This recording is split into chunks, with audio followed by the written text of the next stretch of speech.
naririnig ko na yung calls guys. So yan ay kagubatan guys. Kasi lumapit ka dito sa akin at mamaya may bumagsak dyan. Pero nagpapasok pa rin sila sa publiko, no?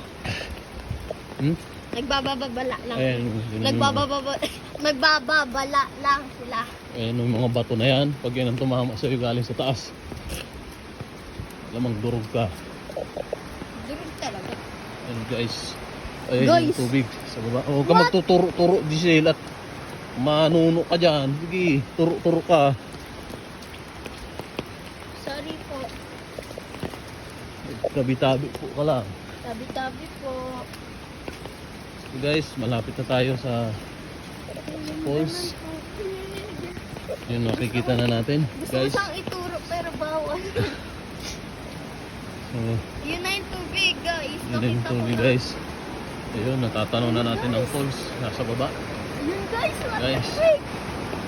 Ganda guys. Ayan.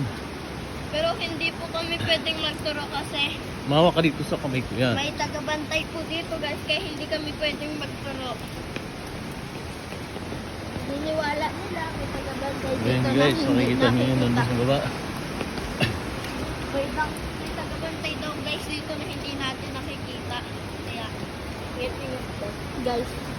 Guys, ayun na! What the? Ang maingay Giselle. Ano yung tubig? Nandito tayo sa Manahaw. Tignan mo, panoodin Ito mo. po ang tubig guys, oh. Napakalinaw. Ayun na sila oh. Ayan na guys, oh. Pwede tayong uminom dyan guys at yan ang pinaka-mineral talaga. Ayun oh, bagong bagsak lang yan oh. May lumot. Ayan, Okay guys. lang nga kung ganon. Ayan po oh. Ayan oh, malinaw yan guys. Galing sa ano oh.